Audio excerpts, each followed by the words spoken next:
వాక్య ధ్యానానికై లూకాసు వార్త 14వ అధ్యాయము 12, 13, 14 వచనాలు చదువుకుందాం ప్రియులారా. లూకాసు వార్త 14వ అధ్యాయము 12, 13, 14 వచనాలు, పేజ్ నెంబర్ 67, కొత్త నిబంధన. అందరం కలిసి చదువుకుందాం. 3 వచనాలు స్టార్ట్ చేద్దాం. మరియు ఆయన తన్ను పిలిచిన వానితో ఇట్లనెను, నీవు పగటి విందైనను రాత్రి విందైనను చేయనప్పుడు నీ స్నేహితులనైనను నీ సహోదరులైనను నీ బంధువులనైనను ధనవంతులకు నీ పొరుగు వారినైనను పిలువవద్దు. వారు ఒకవేళ నిన్ను మరలా పిలుతురు గనుక నీకు ప్రత్యుపకారము కలుగును. అయితే నీవు విందు చేయనప్పుడు బీదలను, అంగహీనులను, కుంటివాండను, గ్రుడ్డివాండను పిలువుము. నీకు ప్రత్యుపకారము చేయుటకు వారికేమీ లేదు గనుక నీవు ధన్యుడవగుదవు. నీతిమంతుల పునరుత్థానమందు నీవు ప్రత్యుపకారం పొందుదువని చెప్పెను. దేవుడి వాక్యం మన కొరకు దీవించుచునుగాక.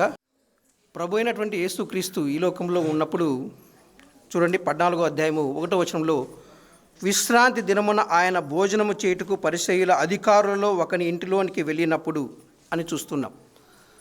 విశ్రాంతి దినం రోజు ప్రభు అయినటువంటి యేసుక్రీస్తును పరిసయ్యుల అధికారి ఆయన ప్రభు అయినటువంటి యేసుక్రీస్తును అదేవిధంగా ఆయన శిష్యులను భోజనానికి ఇన్వైట్ చేశాడు. వాళ్ళ ఇంట్లో విందు చేస్తున్నాడు. ప్రభువుని ఇన్వైట్ చేశాడు. ప్రియులారా, ప్రభువును ఆహ్వానించినప్పుడు ప్రభువు పిలిచినటువంటి ఆ పరిసయ్యునితో చెప్తూ ఉన్నటువంటి మాటలు 14వ వచనంలో 12వ వచనంలో, మరియు ఆయన తన్ను పిలిచిన వానితో ఇట్లనెను. ఎవరైతే ప్రభు అయినటువంటి యేసుక్రీస్తును పిలిచాడో ఆ పరిసయ్యుల అధికారితో ప్రభు ఏమని చెప్తున్నాడంటే ఈ విధంగా చెప్తున్నాడు. ఏమని చెప్తూ ఉన్నాడు? నీవు పగటి విందైనను రాత్రి విందైనను. విందులు మనం ఎప్పుడు చేసుకుంటాం? పగలైనా చేసుకుంటాము, రాత్రి అయినా చేసుకుంటాం. మన సమయాన్ని అదేవిధంగా పరిస్థితులను అనుకూలంగా, లేకపోతే మన బంధువులకు మన స్నేహితులను దృష్టిలో ఉంచుకునేసేసి మనము ఆ టైమింగ్స్ ఫిక్స్ చేసుకుంటూ ఉంటాం. మధ్యాహ్నం స్పెషల్ లంచ్, రాత్రి స్పెషల్ డిన్నరు, ఈ విధంగా మనం ఏర్పాటు చేసుకునేసి మనం పిలుచుకుంటూ ఉంటాం. కానీ దేవుడు ఏం చెప్తున్నాడంటే, నీవు పగలైనా రాత్రి అయినా ఎవరికైనా విందు చేసేటప్పుడు నీ స్నేహితులైనను నీ సహోదరులైనను నీ బంధువులైనను ధనవంతులకు నీ పొరుగువారినైనను ఏమని చెప్తున్నాడు? పిలవమని చెప్తున్నాడా? పిలవద్దని చెప్తున్నాడా? ఏమని చెప్తున్నాడు? పిలువవద్దు అని చెప్తున్నాడు. అట్లయితే వారు ఒకవేళ నిన్ను మరలా పిలుతురు గనక నీకు ప్రత్యుపకారం కలుగును. అయితే నీవు విందు చేయనప్పుడు ఎవరిని పిలవమని చెప్తున్నాడు? బీదలను, అంగహీనులను, కుంటివాండ్రను, గుడ్డివాండ్రను పిలువుము. మనం చాలాసార్లు దేవుడు మన జీవితాల్లో చేసినటువంటి మేలును బట్టి ఎవరికైనా వినపడకపోతే చెప్పండి. మన జీవితాల్లో దేవుడు చేసినటువంటి మేలును బట్టి మనము చాలాసార్లు దేవునికి కృతజ్ఞతాస్తుతులు చెల్లిస్తూ మనం సంఘముతో కలిసి ఆ సంతోషాన్ని పంచుకుంటూ ఉంటాం. మన స్నేహితులతో కలిసి ఆ సంతోషాన్ని పంచుకుంటూ ఉంటాం. మన రక్త సంబంధికులు, మన బంధువులతో కలిసి మనము ఆ ఆనందాన్ని పంచుకుంటూ వ్యక్తపరుస్తూ ఉంటాం ప్రియులారా. అట్లయితే ఎప్పుడైనా ప్రభువుని నమ్ముకున్నటువంటి మనము ఇటువంటి విందు ఎప్పుడైనా చేపించామా? ఎవరైనా చేపించింటే చేయతండి. ఎవరైనా సరే, ఇంతవరకు ఎవరైనా కూడా మనము చేసేటువంటి విందులో, అది పగటి విందైనా రాత్రి విందైనా, ఇటువంటి వారిని, ఎవరిని? బీదలను, అంగహీనులను.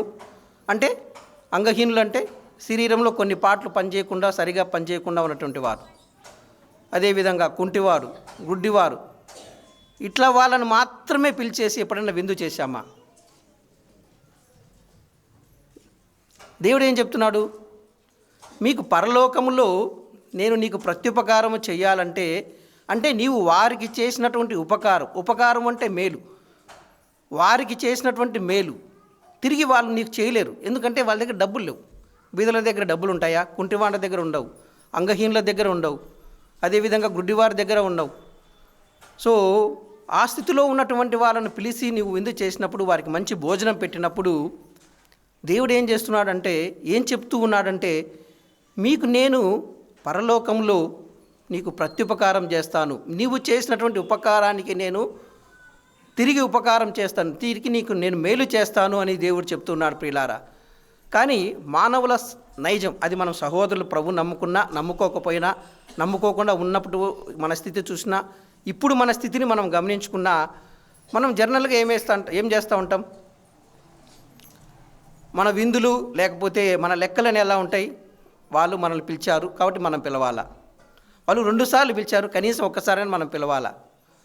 ఇంకా పల్లెల్లో పాతకాలంలో చూసినట్లయితే ఎవరైనా ఒక ఇంటికి వచ్చేసేసి వెడ్డింగ్ కార్డు, అంటే మా ఇంట్లో పెళ్లి జరుగుతుంది అనేసి పిలుచుకుంటా పోతా ఉన్నప్పుడు ఏం చేస్తారు?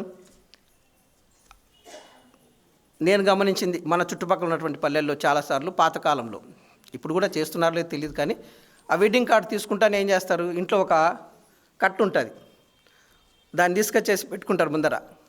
సో వీళ్ళు మన ఇంటికి వచ్చినప్పుడు లేకపోతే మన ఇంట్లో ఏదైనా పెళ్లి జరిగినప్పుడు వీళ్ళు ఎంత చదివింపించారు మనకు, సో ఎంత చదివింపులు రాశారు, సో మనం కూడా వెళ్ళాలా, ఈ పెళ్ళి ఖచ్చితంగా వెళ్ళాలా, మనం కూడా ఇంత చదివింపులు చదివించాలా, ఇంత గిఫ్ట్ ఇవ్వాలా, ఈ విధంగా మనం లెక్కలు వేసుకుంటూ ఉంటాం.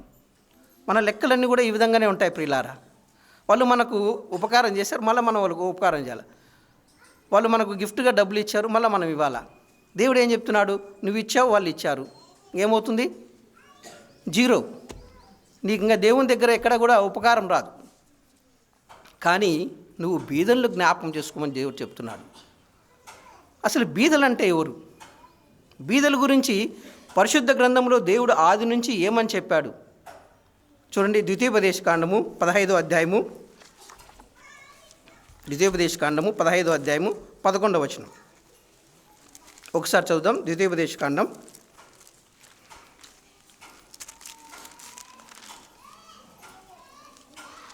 బీదలు దేశములో ఉండక మానరు, అందుచేత నేను నీ దేశంలో ఉన్న నీ సహోదరులకు దీనులకును బీదలకును అవశ్యముగా నీ చెయ్యి చాపవలనని నీకు ఆజ్ఞాపించుచూ ఉన్నాను.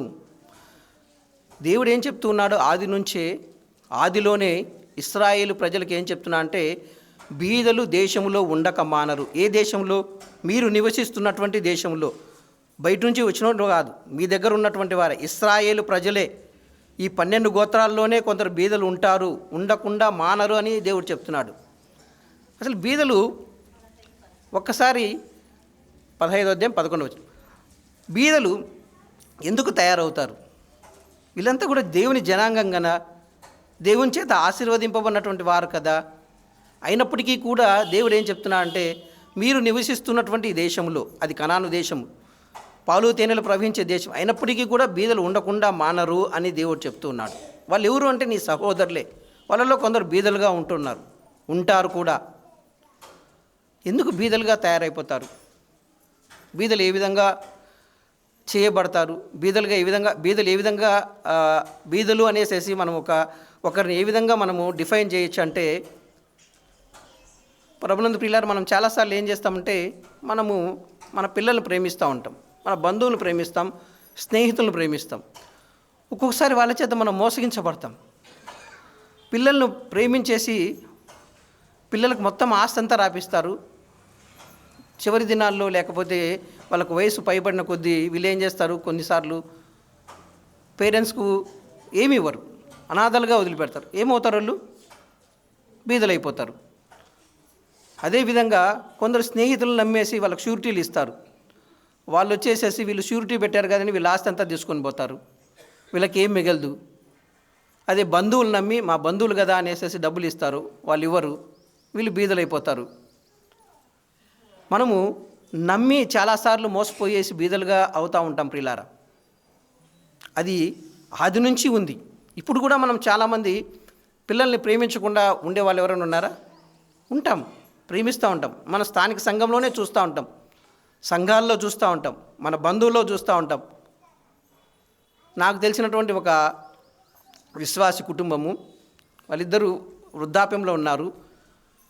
వాళ్ళ కొడుకు ప్రభుని నమ్ముకోలేదు, ఒక లవ్ మ్యారేజ్ చేసుకుని హైదరాబాద్లో సెటిల్ అయిపోయినాడు. ఈ కరోనా సమయంలో ఏదో ఈ గుర్రాల రేసింగ్లో మొత్తం బెట్టింగ్ కట్టేసేసి దాదాపు 3 కోట్లు అప్పు చేశాడు. 3 కోట్లు అప్పు చేసేసి వీళ్ళిద్దరూ చర్చికి వస్తున్నారు. వీళ్ళకి ఇల్లు ఉంది. ఇక్కడికి వచ్చేసేసి నా పరిస్థితి ఇది, మీరు కనుక సాయం చేయకపోతే నేను చచ్చిపోవాల్సి వస్తుంది. అసలు ఎప్పుడు కూడా వచ్చి వీళ్ళని ప్రేమించినటువంటి వ్యక్తి కూడా కాదు. ఎప్పుడు సంఘానికైతే అసలు మేము ఎప్పుడు కూడా చూడలేదు. అది వీళ్ళు ఏం చేశారు? పాపము ఇంటిని అమ్మేసేసేసి అతనికి 1 కోటి రూపాయలకు డబ్బులు ఇచ్చేశారు.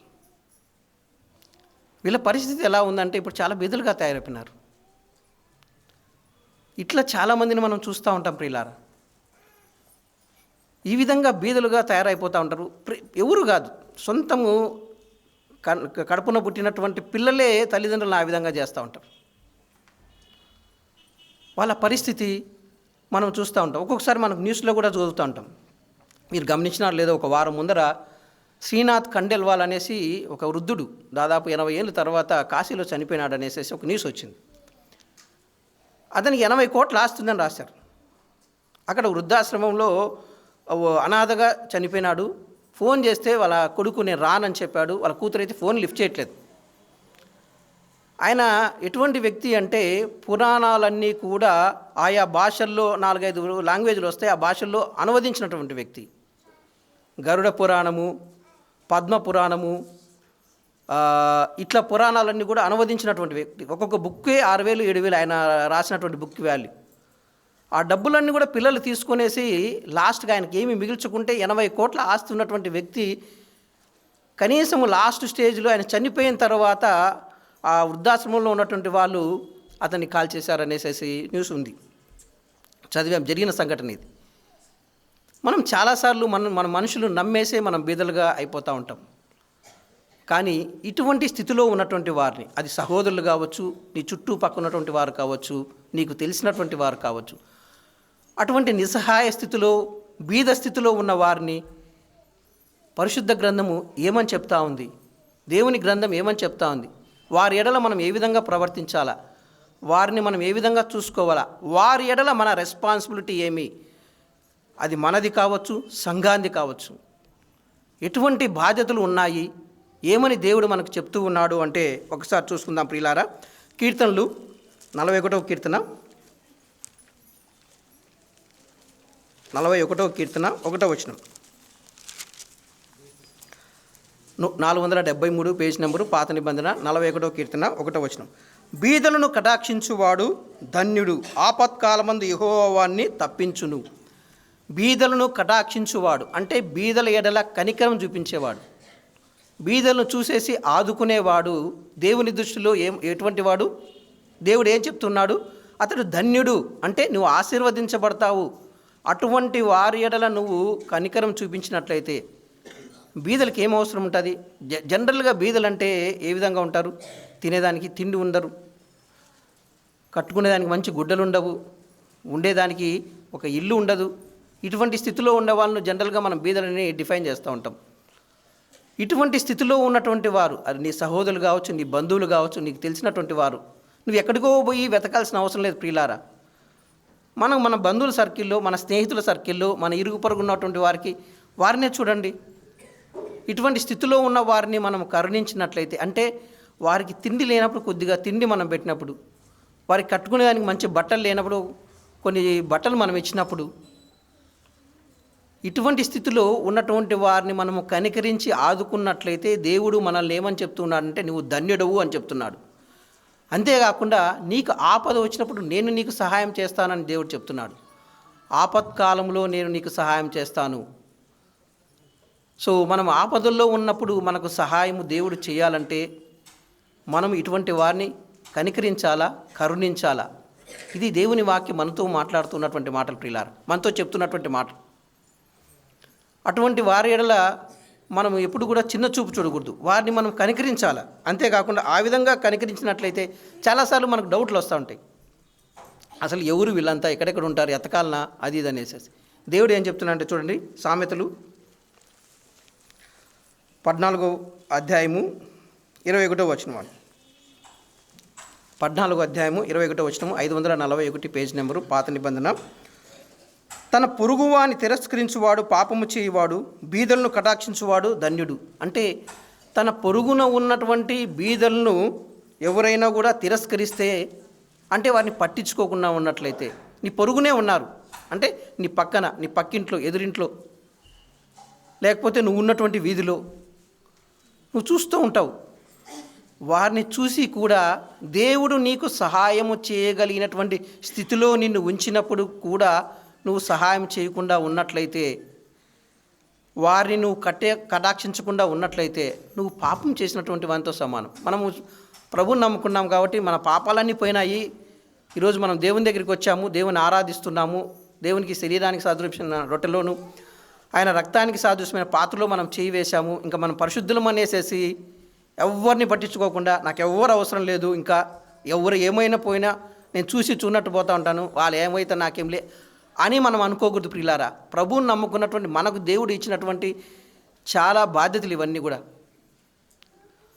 మనం దేవుని దృష్టిలో ప్రభువుని నమ్ముకున్నాము. చాలాసార్లు మనం చేసేటువంటి సహాయాల వల్ల చాలామంది దేవుని నమ్ముకుంటారు ప్రియులారా. మన అందరికీ తెలిసినటువంటి వ్యక్తి చాలామంది ఉన్నారు ఇటువంటి భక్తుడు. పరిశుద్ధ గ్రంథంలోనే కావచ్చు, అదేవిధంగా మనం కొందరి సాక్ష్యాలు మనం వింటూ ఉంటాం. మదర్ తెరీసా ఏం చేసింది?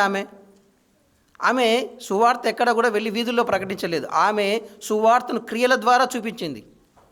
కలకత్తా ఎవరైనా, వెస్ట్ బెంగాల్కి ఎవరైనా వెళ్ళారా? ఒక్కసారి అక్కడ ఎంత ఘోరమైన పరిస్థితులు, ఇప్పుడు కొంచెం పర్లేదు. ఒకప్పుడు స్టార్టింగ్లో అయితే ఒక 15 years బ్యాక్ నేను వెళ్ళినప్పుడు అయితే రోడ్డు పక్కనే ఉమ్మేస్తూ ఉంటారు, రోడ్డు పక్కనే పేకాట ఆడుతూ ఉంటారు. ఎంత దీనమైనటువంటి స్థితిలో ఉంటారంటే, అంతే నెగ్లిజెన్స్గా ఉంటారంటే అంత నెగ్లిజెన్స్గా ఉంటారు. ఎక్కడ చూసినా కూడా ప్రతి హోటల్లో కావచ్చు, అపార్ట్మెంట్లో కావచ్చు, స్టెప్స్ దగ్గర అంతా ఉమ్మింటారు. పాన్లు ఎక్కువ వేసుకుంటారు, అవన్నీ ఉమ్మి పెడతా ఉంటారు. అటువంటి ఏరియాకి వెళ్ళి మదర్ తెరీసా అనాథలుగా ఉన్నటువంటి వారిని, బీదలుగా ఉన్నటువంటి వారిని, పిల్లలను తీసుకునేసేసి వారికి పరిచర్య చేసింది ప్రియులారా.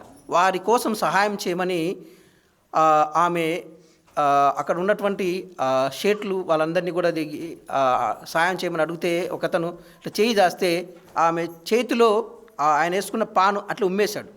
ఏమనలేదు ఆమె, దేవునికి స్తోత్రం అని చెప్పేసి వెళ్ళింది. మనము మన పొరుగున ఉన్న వారిని మనం ఎప్పుడైనా గమనిస్తున్నామా? పొరుగున అవసరం లేదు, మన ఇంట్లో ఉన్నటువంటి తల్లిదండ్రులను. ఎంతసార్లు యవనస్తులు ఉద్యోగాల్లో స్థిరపడిన తర్వాత కనీసం ఒక్క 5 నిమిషాలు తల్లిదండ్రులకు ఫోన్ చేస్తూ ఉంటారు చెప్పండి. దూరదేశాల్లో ఉంటారు, లేకపోతే దూర ప్రాంతాల్లో ఉంటారు. ఒక్క 5 నిమిషాలు తల్లిదండ్రులకు ఫోన్ చేసేసి, ఏమ్మా బాగున్నావా, నాన్న బాగున్నావా, మందులు వేసుకున్నావా, ఆరోగ్యం ఎలా ఉంది, ఒక్కసారి వాళ్ళు పలకరిస్తే, అది యవనస్తులు కావచ్చు, మనం కావచ్చు, మన తల్లిదండ్రులు దూరంగా ఉన్నప్పుడు వారికి కూడా చేస్తే వారి ఆయుష్ ఎంత పెరుగుతుంది, వారు ఎంత ఆనందంగా ఉంటారు. మనం ఏమన్నా ఇవి చేస్తా ఉన్నామా? ఒక్కసారి మనల్ని మనం పరిశీలన చేసుకుందాం ప్రియులారా. ప్రభువుని నమ్ముకున్నాము అనేసేసి క్రియల రూపంలో మనం ఆయన యొక్క ప్రేమను చూపించుకున్నట్లయితే, క్రియల రూపంలో ఆయన మనల్ని కరుణించమని, కటాక్షించమని చెప్పినప్పుడు మనం ఆ కటాక్షము, కరుణ పొరుగున ఉన్న వారి ఎడల, చుట్టుపక్కల ఉన్నటువంటి వారి ఎడల మనం చూపించకుండా ఉన్నట్లయితే మనం పాపం చేసిన వారితో సమానం అనేసి దేవుని వాక్యం మనతో చెప్తా ఉంది ప్రియులారా. దేవుడు మనతో మాట్లాడుతున్నాడు. కాబట్టి మనం ఇటువంటి వారిని మనం ఆదుకునేసేసి వారిని ఆ విధంగా మనం ప్రేమను చూపించినట్లయితే దేవుడు ఆటోమేటిక్గా ఇప్పుడు ఇందాక మనం చూసాం, ఈ బనానాస్ తీసుకొచ్చారనేసి. ఎందుకు తీసుకొచ్చింటారు చెప్పండి? బనానాస్ ఎందుకు తెచ్చింటారు, ఎందుకు ఇచ్చింటారు? వాళ్ళు రాలేదు సంఘానికి, బాగానే ఉంది. కానీ దేవుడు అంటే భయం వల్ల మనసులో ఉంది ప్రియులారా. ఈ దేవుని ప్రేమిస్తూ ఉన్నారు, వచ్చేదానికి ఆటంకాలు ఉన్నాయేమో, ప్రియులు ప్రకటన చేసినట్టు వారి కోసం మనం ప్రార్థన చేస్తాం. అది మన బాధ్యత. ప్రతి సంవత్సరం ఏదో ఒకటి గిఫ్ట్ పంపిస్తున్నారు అంటే వాళ్ళు రాకపోయినా కూడా వాళ్ళ కోసం కంటిన్యూగా మనం ప్రార్థన చేయడం మన రెస్పాన్సిబిలిటీ. ఇటువంటి అంటే వీరు స్థితిలో ఉన్నారు, స్థితిలో లేనటువంటి వారు ఎంతమంది దేవునికి సహాయం చేయాలని ఆశ కలిగి ఉంటారు ప్రియులారా, దేవుని మాటలు వినాలనేసేసి. వారి ఎడల మనం ప్రేమ చూపించినట్లయితే ఆ చుట్టుపక్కల ఉన్నటువంటి వాళ్ళు మనం చేస్తున్నటువంటి సహాయాన్ని బట్టి వీరు నమ్ముకున్నటువంటి దేవుడు గొప్పవాడు అనేసేసి మన దేవుని వాళ్ళు కూడా ప్రేమిస్తారు ప్రియులారా. ఆ దేవుని నమ్ముకున్నారు కాబట్టి అటువంటి మనసు వీళ్ళకు ఉందనేసేసి చెప్తున్నారు. ప్రపంచంలో మనం చాలా మతాలు చూస్తూ ఉంటాం. ఒక క్రైస్తవులకు మాత్రమే దేవుడు చెప్పినట్లు, దేవుడు నా ప్రేమను మీకు రుచి చూపిస్తున్నాను, మీరు కూడా ఈ ప్రేమను ప్రజల ఎడల చూపించండి అనేసి దేవుడు చెప్పాడు. కాబట్టి మనమే ఈ ప్రేమను ఎల్లప్పుడూ కూడా చూపించే వారంగా ఉంటున్నాం ప్రియులారా. మనము క్రైస్తవులు ప్రేమించినట్టు ప్రపంచంలో ఇంకా ఏ మతం వారు ఎవరిని ప్రేమించారు ప్రియులారా. మనం నిజంగా ధన్యులం. ఈ ధన్యత దేవుడు మనకి ఇచ్చాడు. ఈ ధన్యతను మనం చివరి వరకు మనం కాపాడుకునే వారంగా మనము ఉందాం ప్రియులారా. అందుకే ఆది నుంచి దేవుడు ఎటువంటి వారి ఎడల మనం కరుణ చూపించాలని చెప్తున్నా అంటే చూడండి, నిర్గమాకాండము 22వ అధ్యాయము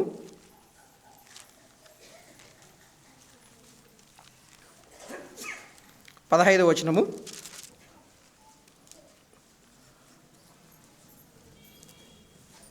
లేదు, 25వ వచనం చదువుకుందాం ప్రియులారా. నా ప్రజలలో నీ యొద్ద నుండి ఒక బీదవానికి సొమ్ము అప్పించినట్లా వడ్డీకిచ్చు వాని ఎడల జరిగింపకూడదు, వానికి వడ్డీ కట్టకూడదు. నా ప్రజలలో నీ యొద్ద ఉండు ఒక బీదవానికి సొమ్ము అప్పించినట్లా. మనం అప్పులు ఇస్తూ ఉంటాం. అప్పులు ఇవ్వద్దనేసి ఇక్కడ లేదు, కానీ నువ్వు అప్పులు ఇచ్చేటప్పుడు వడ్డీలు తీసుకుంటూ ఉంటావు అన్యుల దగ్గర, బాగానే ఉంది. కానీ నీ సహోదరుడు అంటే ప్రభువుని నమ్ముకున్నటువంటి వాడు, లేకపోతే నీ రక్త సంబంధి బీద స్థితిలో ఉన్నటువంటి వాడు, నీ స్నేహితుడైనా కావచ్చు, ప్రభువుని నమ్ముకున్నా నమ్ముకోకపోయినా బీద స్థితిలో ఉన్నటువంటి వారు. ఇక్కడ దేవుడు చెప్పేది ఇశ్రాయేలు ప్రజలకు చెప్తున్నాడు. ఒకసారి ఆలోచించినట్లయితే అటువంటి స్థితిలో ఉన్నటువంటి వారు ఎవరైనా వచ్చేసి, నాకు మా పిల్లలకు స్కూల్ ఫీజు కట్టాలి, నాకు పైరు వేసుకున్నాను, పైరు వచ్చేదానికి ఒక 3 నెలలు 4 నెలలు పడుతుంది, అది వస్తానే నేను అమ్మేసి నీకు డబ్బులు ఇస్తాను, ఇప్పుడు సాయం చేస్తావంటే దేవుడు వాక్యం ఏం చెప్తా ఉందంటే వెంటనే నీ దగ్గర డబ్బు ఉన్నప్పుడు సాయం చేయమని చెప్తున్నాడు. చేసిన తర్వాత ఆ 3 నెలలకు 4 నెలలకు నువ్వు వడ్డీ తీసుకోవద్దు అని దేవుడు చెప్తున్నాడు. ఎందుకంటే అతడు బీద స్థితిలో ఉన్నాడు.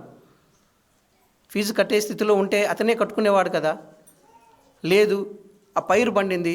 సో ఎంతమంది ఇక్కడ రైతులు ఉన్నారో నాకు తెలియదు, కానీ ఒక్కసారి ఒక 10 ఎకరాల పొలం మనం చేస్తూ ఉన్నట్లయితే సంవత్సరానికి నేను ఒక 11-12 సంవత్సరాలు నేనే చేశాను ప్రియులారా. మా నాన్న చనిపోయిన తర్వాత మా చిన్నాన్న వాళ్ళు చేస్తూ ఉంటే నేను డబ్బులు పెట్టాను.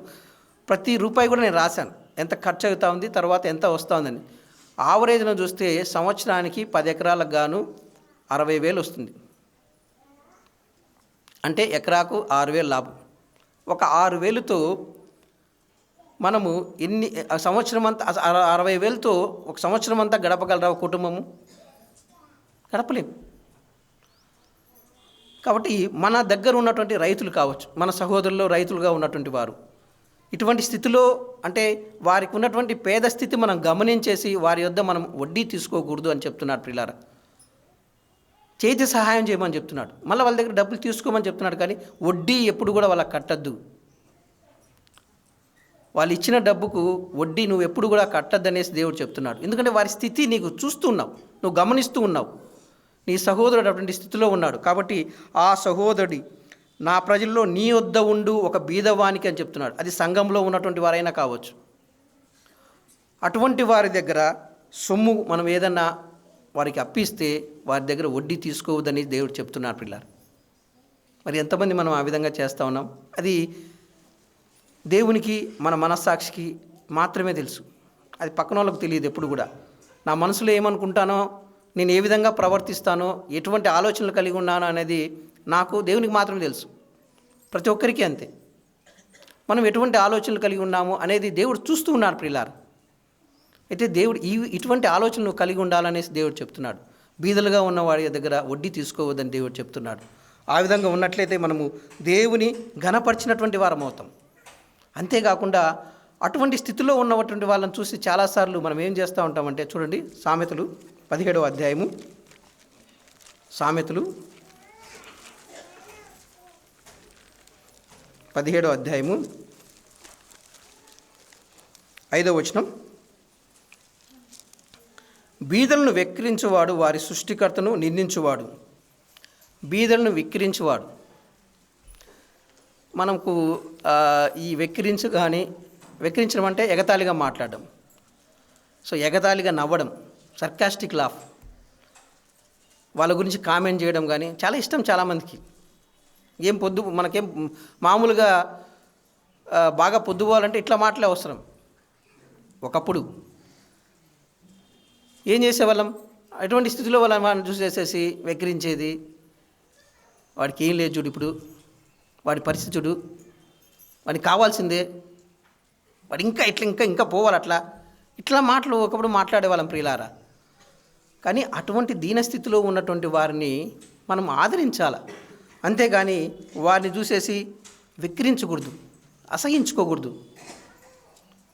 సో ఆ విధంగా మనం చేసినట్లయితే, అటువంటి బీద స్థితిలో ఉన్న వారిని మనం వెక్కిరించినట్లయితే, ఎగతాళిగా మాట్లాడినట్లయితే, మనం ఎవరిని ఎగతాళి చేసినట్లయితే, ఎగతాళి చేసినట్లు అంటే మన సృష్టికర్తను, మన ప్రభువును, మన దేవుని మనము ఎక్కిరించినటువంటి వారితో సమానం. మన దేవుని ఎగతాళి చేసినటువంటి వారితో మనం సమానం ప్రియులారా. కాబట్టి మన ప్రేమ బీదలుగా ఉన్న నువ్వు చేతనైనటువంటి సహాయం చేయి.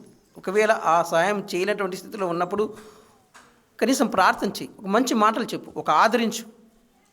అంతేగాని వారిని చూసేసేసి ఎక్కిరించడము, ఎగతాళిగా మాట్లాడడము ఇవి మనకు తగవు ప్రియులారా. ఎందుకంటే అది పాపంతో సమానం అనేసి దేవుడు చెప్తున్నాడు. ఎటువంటి పాపం అంటే నువ్వు వాళ్ళని చూసి వెక్కిరించినట్లయితే దేవుని వెక్కిరించినటువంటి వానివి. దేవుని మనం వెక్కిరించగలమా? సృష్టికర్తను మనం ఎప్పుడైనా కూడా ఒక మాట అనగలమా? ఎందుకంటే ఒకప్పుడు మనం సృష్టిని పూజించేవాళ్ళం, రాళ్ళను, రప్పలను, మాయ, మూగ విగ్రహాలను పూజించేవాళ్ళం, తెలియకుండా వాటిని ఆరాధించేవాళ్ళం, వాటికి సాగిలపడేవాళ్ళం, వాటికి బలులు అర్పించేవాళ్ళం. అటువంటి పాపపు స్థితి నుంచి, అటువంటి అజ్ఞానపు స్థితి నుంచి దేవుడు నిన్ను, నన్ను, మనలందరినీ కూడా తప్పించాడు ప్రియులారా. మనల్ని తప్పించినటువంటి ఆ సృష్టికర్తను మర్చి ఇంకా మనము ఆ సృష్టికర్తలో సృష్టించినటువంటి సృష్టిలో భాగంగా ఉన్నటువంటి ఈ బీదవారిని మనం వెక్కిరించినట్లయితే మనం మన సృష్టికర్తని వెక్కిరించినటువంటి వారు. అడుక్కుంటూ ఉంటారు చాలామంది, వారికి ఉండి అడుక్కుంటారో లేక అడుక్కుంటారో. మనం బజార్లో వెళ్ళినప్పుడు అడుక్కుంటూ ఉంటారు, వాళ్ళకు ఉందో లేదో మనం జడ్జి చేయలేం ప్రియులారా. నీ మనసుకి ఏది అనిపిస్తే సాయం చేయాలంటే చెయ్యి, అంతే. అట్లా కాకుండా కొందరు ఉంటారు బాగా రాయల్ బెగ్గింగ్ అనమాట. అది ఏ విధంగా ఉంటుందంటే చూసేదానికి కాళ్ళు అన్నీ బాగుంటాయి, ముసలోళ్ళు కాదు, యవనస్తులు ఉంటారు, మంచి వయసులో ఉన్నటువంటి వారు ఉంటారు, పని చేయకుండా బెగ్గింగ్ చేసే వాళ్ళు కూడా ఉన్నారు పిల్లారా. వాళ్ళు బీదవాళ్ళు అనేసి దేవుడు చెప్పట్టు వాళ్ళకి, ఎందుకంటే అవయవాలన్నీ బాగానే ఉన్నాయి. ఈ మధ్య ఇంకా ఫ్యాషన్ అయిపోయింది, ఎక్కడ స్పీడ్ బ్రేకర్ ఉన్నా కూడా అక్కడ 2-3 తయారైపోతున్నారు. వాళ్ళు మరి బండ్లు ఆపేసేసి, వాళ్ళకేమి ఏమి లక్షణాలు, బాగానే ఉన్నారు, పని చేసుకుంటే ఎవరన్నా పని ఇవ్వరా? బద్ధకం తయారైపోయింది. వారి ఎడల చూపమని దేవుడు చెప్పట్లేదు. అనాథలుగా ఉన్నటువంటి వారు, బీదగా చూస్తానే మనకు అర్థమవుతుంది, నీకు అనిపిస్తుంది. ఒకవేళ నీకు అనిపించినా తిరిగి వాళ్ళు అటువంటి స్థితిలో లేకపోయినా కూడా వాళ్ళు దేవునికి లెక్క చెప్పుకుంటారు. మనమేం వాళ్ళ గురించి జడ్జ్ చేయాల్సిన అవసరం లేదు, వాళ్ళని వెక్కిరించాల్సిన అవసరం లేదు. నువ్వు మంచి మనసుతో నువ్వు సహాయం చేస్తావు, అదే అంతవరకే మనం చూసుకోవాలి. ఎవరు అటువంటి స్థితిలో ఉన్నటువంటి వారు, బాగా ఉన్నటువంటి వారిని చేసేసి మనం ఎంకరేజ్ చేయకూడదు ప్రియులారా. కానీ ఇక్కడ దేవుడు ఏం చెప్తున్నా అంటే, బీదలను అటువంటి స్థితిలో బీదలుగా ఉన్నటువంటి, వృద్ధాప్యంలో ఉన్నటువంటి వారు, అంగహీనులుగా ఉన్నటువంటి వారు, కుంటివారు, గుడ్డివారు అడుక్కుంటూ ఉంటారు. అటువంటి వారిని చూసేసేసి మనం వెక్కిరించినట్లయితే మనం మన సృష్టికర్తను వెక్కిరించినటువంటి వారితో సమానం. ఎగతాళిగా మనం మాట్లాడకూడదు, వాళ్ళ గురించి అసలు కామెంటే చేయకూడదు. నువ్వు కొంచెం దానం చేసేసి ప్రభు నమ్ముకో అని ఒక్క మాట చెప్పు చాలంతే. యేసు ప్రభు నమ్ముకో, దేవుడు నేను దీవిస్తాడు, దేవుడు నీకు మేలు చేస్తాడని చెప్పు. అంతే. నువ్వు అంతకంటే ఎక్కువ సువార్త చెప్పాల్సిన అవసరం లేదు. నువ్వేదేదో రెఫరెన్స్లు చెప్పుకొనేసి తీసుకొని సువార్త చెప్పాల్సిన అవసరం లేదు. సువార్త అనేది చాలా సింపుల్ ప్రియులారా. చాలాసార్లు మనం సువార్త అంటే ఒక వ్యాన్ పెట్టుకునేసేసి, లేకపోతే ఒక మైక్ పెట్టుకునేసి, అది మాత్రమే కాదు. సువార్త అంటే నువ్వు వెళ్ళే కూరగాయలు, మనం ఒక మార్కెట్కి వెళ్తాం, ఏం చేస్తుంటాం జనరల్గా? కూరగాయలు కొనేటప్పుడు బెండకాయలు కానీ లేకపోతే టమోటాలు కానీ కొనేటప్పుడు ఏం చేస్తుంటాం? వాళ్ళతో బేరం ఆడుతూ ఉంటాం. ఒక్కొక్కసారి పాపము ముసలి వాళ్ళు పెట్టుకుంటారు ఆడ.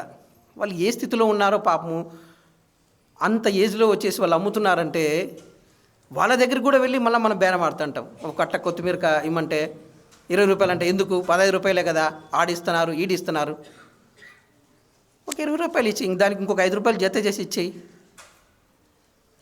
అది ఒక సువార్త ప్రియులారా. సువార్త అంటే చాలా సింపుల్ అసలు. యాక్చువల్గా మనం ఏదో అదే పెద్ద కాంప్లికేటెడ్ వర్క్, లేకపోతే మనం ఆ విధంగా వెళ్తేనే సువార్త చేసినట్టు కాదు. నువ్వు చేసే ప్రతి పనిలో కూడా సువార్త ఉంది. 15 రూపాయలు అంటే ఒక 5 రూపాయలు ఎక్కువ వేసి ఇచ్చేసి వచ్చేసి, దేవుని నమ్ముకోమ్మా, ప్రభుని నమ్ముకో, దేవుని నేను ఆశీర్వదిస్తాడని ఒక్క మాట చెప్పు చాలా. అంత వేరేది ఏం అవసరం లేదు. యేసుక్రీస్తుని నమ్ముకో అని చెప్పేసి వచ్చేసి వారి హృదయాల్లో దేవుడు కార్యం చేస్తాడు ప్రియులారా. ఒక 5 రూపాయలు ఇట్లా మహా అంటే ఎన్నిసార్లు మనం కూరగాయలు కొంటాం చెప్పండి? నెలకు 4-5 సార్లు కొంటాం, 4-5 కూరగాయలు కొంటాం. సో 5 × 5 25, 25 × 5 ఎంత? 125 రూపాయలు నువ్వు నెలకంతా నువ్వు ఖర్చు పెట్టేది మహా అంటే. సింపుల్గా సూక్ష్మంలో దేవుడు మోక్షం మనకు చూపిస్తున్నాడు. సూక్ష్మంలో దేవుడు మనకు ఉపకారం చేస్తా అంటున్నాడు. అటువంటి వారికి చేస్తే వాళ్ళు మళ్ళీ మన ఇంటికి వచ్చేసి మళ్ళీ ఏమైనా మనకు చేస్తారు? చేయలేరు కదా. అటువంటి వారికి నువ్వు చూపించాలని ప్రేమ, వారికి నువ్వు సువార్త ప్రకటించాలా, వారిని నువ్వు ఆదుకోవాలా, ఇటువంటి లక్షణాలు నువ్వు కలిగి ఉండాలనేసి దేవుడు మనతో చెప్తున్నాడు పిల్లరా. అంతేకాకుండా చూడండి, అవశ్యంగా దేవుడు ఏం చెప్తున్నా అంటే అక్కడే ద్వితీయోపదేశకాండంలో 15వ అధ్యాయము, ద్వితీయోపదేశకాండము 15వ అధ్యాయము 7వ వచనంలో, నీ దేవుడైన యెహోవా నీకు ఇచ్చుచున్న దేశమందు నీ పొరములలో ఎక్కడైనను నీ సహోదరులో ఒక బీదవాడు ఉండిన యెడల బీదవాడైన నీ సహోదరుని కరుణింపకుండా నీ హృదయమును కఠినపరచుకొనకూడదు. ఒకసారి మనం హృదయం కఠినం చేసుకుంటాం. ఎందుకు వీళ్ళకి ఇవ్వాలా, ఏం ఇట్లా మన హృదయంతో ఆరాధనలో దేవుడు ఏం చెప్తున్నాడు? నా ప్రాణమా యెహోవాను సన్నిధించమని దావీదు మహారాజు నా అంతరంగంలో ఉన్నటువంటి సమస్తమా అంటే లోపల ఉన్నటువంటి ప్రతి ఆర్గాన్తో మాట్లాడుతున్నాడు. దేవుడు నన్ను నా తల్లి గర్భంలోనే నేను పాపంలో ఉండగానే దేవుడు నన్ను ఈ లోకానికి తీసుకొని వచ్చాడు. ఇప్పుడు దేవుడు నన్ను కరుణించాడు, నన్ను పరిశుద్ధునిగా చేశాడు, దేవుడు నన్ను నీతిమంతునిగా చేశాడు, ఈ రాజ్యం నాకు ఇచ్చాడు, గొర్రెలు కాచుకునేటువంటి స్థితిలో నన్ను ఒక మహారాజుగా చేశాడు. కాబట్టి నా లోపల ఉన్నటువంటి అవయవాలతో మాట్లాడుకుంటున్నాడు ఆయన, దేవుని స్తుతించమనేసేసి. మనము దేవుడు ఒక మంచి ఇల్లు ఇచ్చాడు, నీకు ఒక మంచి ప్రదేశం ఇచ్చాడు, ఒక మంచి ఉద్యోగం ఇచ్చాడు. ఆ స్థితిలో నువ్వు ఉంటూ ఉన్నప్పుడు, సో నువ్వు నివసించేటువంటి నీ పురాల్లో అంటే నీ పట్టణాల్లో, నువ్వు ఉండే విలేజ్లో, లేకుంటే నువ్వు ఉండే వీధిలో ఎక్కడైనాను నీ సహోదరులలోనే దేవుడు చెప్తున్నారు పిల్లరా. ప్రభువుని నమ్ముకున్నటువంటి వారు కావచ్చు, లేకపోతే నీకు సహోదరులుగా నీ కజిన్స్ కావచ్చు, నమ్ముకోకపోయినా పర్లేదు, అటువంటి వారు ఎవరైనా ఉన్నట్లయితే ఒక బీదవాడు ఉండిన ఆ బీదవాడైన నీ సహోదరుని కరుణింపకుండా నీ హృదయమును కఠినపరచుకొనకూడదు. వాళ్ళు పిల్లలు చదువు లేనటువంటి స్థితిలో ఉంటారు, లేకపోతే అక్కడికి వెళ్ళి చదవలేనటువంటి స్థితిలో ఉంటారు. చదివిద్దాం, ఒక దారి చూపిద్దాం, ప్రతిఫలాన్ని మనం ఆశించాల్సిన అవసరం లేదు. చదివించిన తర్వాత నా డబ్బులు నాకు ఎన్నికి ఇవ్వు, లేకపోతే నువ్వు ఉద్యోగం వచ్చిన తర్వాత ఇవ్వు, ఇవన్నీ కూడా బ్యాంకులు పెట్టే కండిషన్లు. మనం ఆ విధంగా లేకుండా మనం వారిని కరుణించినట్లయితే దేవుడు మనకు ఉపకారం చేస్తానని చెప్తున్నాడు. ఎందుకు మనం ఆ విధంగా చేయాలంటే చూడండి, సామెతల్లోనే 19వ అధ్యాయము 17వ వచనం, సామెతలు 19:17, బీదలను కనికరించువాడు యెహోవాకు అప్పిచ్చువాడు.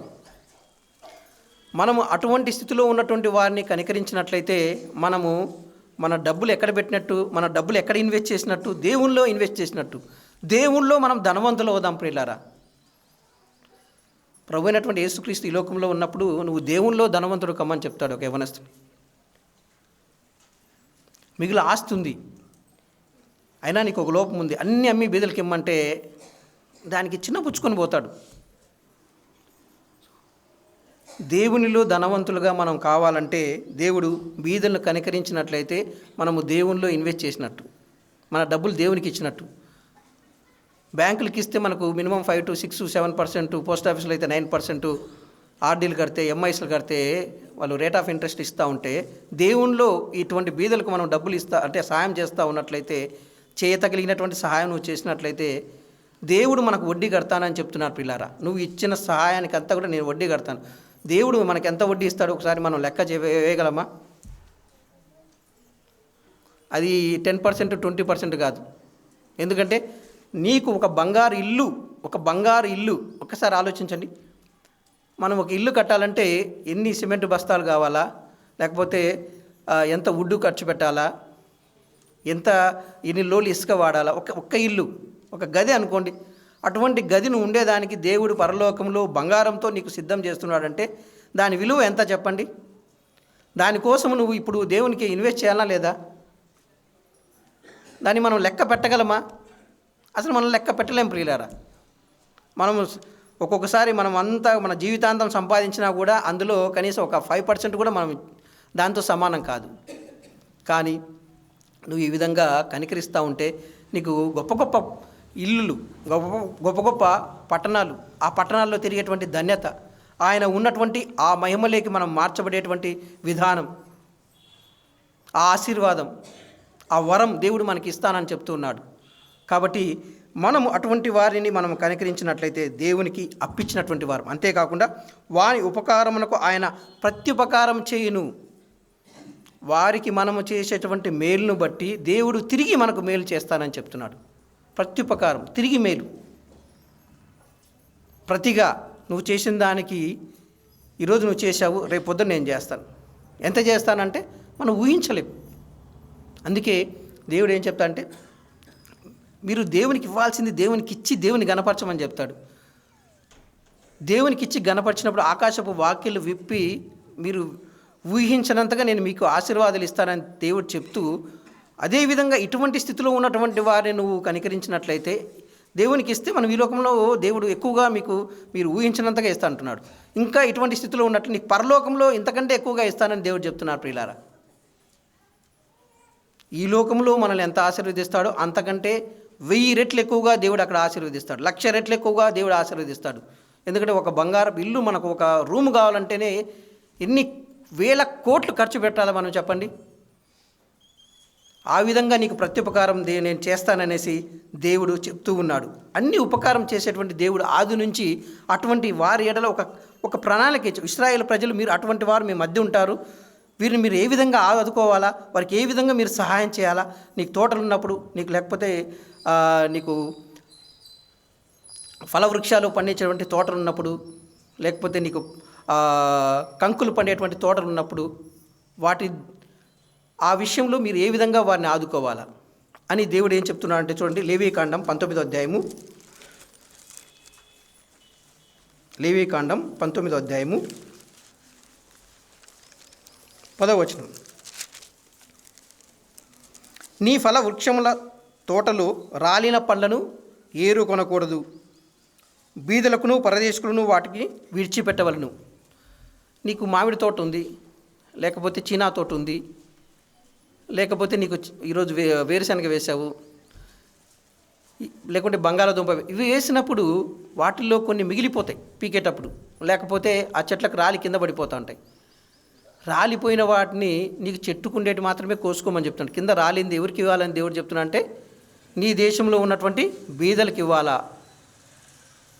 నీ దేశంలో ఉన్నటువంటి బీదలకు, అదేవిధంగా నీ దేశంలో ఉన్నటువంటి పరదేశులకు వాటిని విడిచిపెట్టమని దేవుడు చెప్తున్నారు. ప్రియులారా, వాటిని విడిచిపెట్టమంటే అది వారి పోషణ కొరకు నువ్వు వారిని ఆదుకోవాలి. అటువంటి హృదయం నీకు ఉండాలా. పాతకాలంలో మనకు జొన్నలు లేకపోతే కొర్రలు ఇవన్నీ పండించేటప్పుడు ఆ కాలంలోకి వచ్చినప్పుడు అవన్నీ పండిన తర్వాత ప్రతి ఇంటికి కూడా కొందరు ఉంటారు నమ్ముకొనేసేసి, వారు వచ్చేసేసి వారు టవాళ్ళు పరుస్తారు. అవన్నీ కూడా కూర్పుకి వచ్చిన తర్వాత వీళ్ళు తీసుకెళ్ళేసేసి ఆ ధాన్యం వాళ్ళకు వేసేవాళ్ళు. ప్రియులారా, వాళ్ళకు పంచిపెట్టేవాళ్ళు కొంచెం అందులో. ఈ విధంగా మన పెద్దలు మనకు ఎందుకు నేర్పించారంటే అటువంటి వారిని ఆదుకోవాలనేసేసి. వాళ్ళు ప్రభువుని నమ్ముకోలేదు, కానీ ప్రభువుని నమ్ముకున్నటువంటి మనం ఏ విధంగా చేయాలంటే అంతకంటే ఎక్కువ చేయాలనేసి దేవుడు చెప్తూ ఉన్నాడు. ఈ ఆచారాలన్నీ ఉన్నాయి ప్రియులారా, ఇవి ఆది నుంచి ఉన్నాయి. తెలియక కొందరు పాటిస్తున్నారు, తెలిసినటువంటి మనలో చాలామంది మనం పాటించకుండా ఉన్నామేమో. మనల్ని మనం పరిశీలన చేసుకుందాం. మనం ఆ విధంగా పాటించాలి. ఆ విధంగా పాటించినట్లయితే దేవుడు ఎంతగా మనల్ని ఆశీర్వదిస్తాడంటే, ఎంతగా మనకు ప్రత్యుపకారం చేస్తాడంటే చూడండి, రూతు గ్రంథము 2వ అధ్యాయము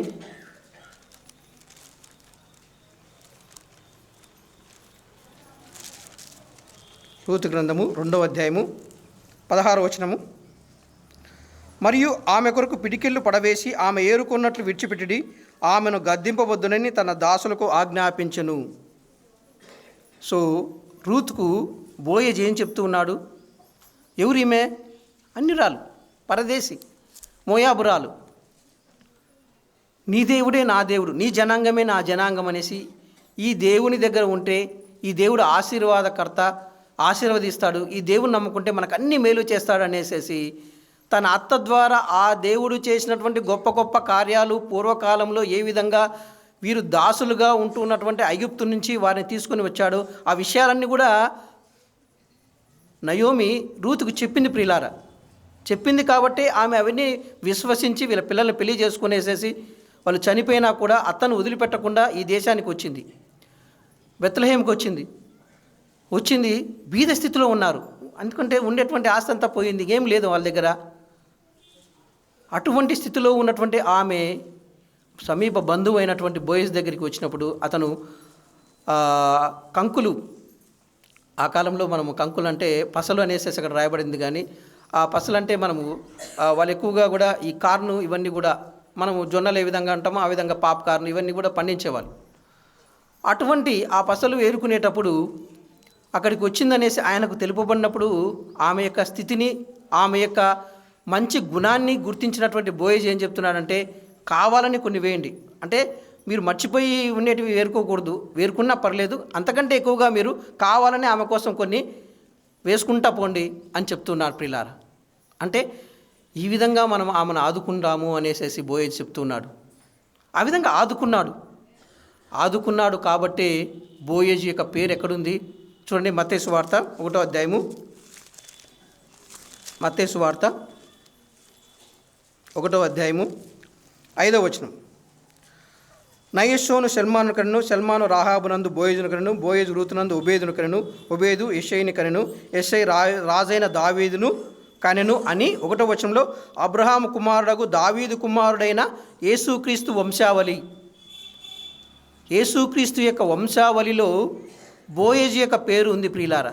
ఎందుకంటే బోయజు రూతును ఆదుకున్నటువంటి విధానం, రూతు కోసం అదే పనిగా స్పెషల్గా వాళ్ళ దాసులకు ఆజ్ఞాపిస్తున్నాడు, కావాలని వేయండి కొన్ని, వాళ్ళు బీద స్థితిలో ఉన్నారు, వాళ్ళకి సరిపోవేమో మిగిలినటివి, మీరు మర్చిపోయినటివి, ఆ ధాన్యం సరిపోదేమో, ఇంకా ఎక్కువ వేయండి అనేసి ఆమెను జ్ఞాపకం చేసుకున్నటువంటి బోయజును దేవుడు యేసుక్రీస్తు వంశావళిలో ఆయన పేరు రాసి పెట్టాడు ప్రియులారా. మరి మనం దేవుని నమ్ముకున్నాం, దేవుడు మనకేం చెప్తున్నాడంటే, నువ్వు కొత్త సృష్టిలోకి వచ్చావు, నీ కొత్త పేర్లు పెట్టానని దేవుడు చెప్తున్నాడు.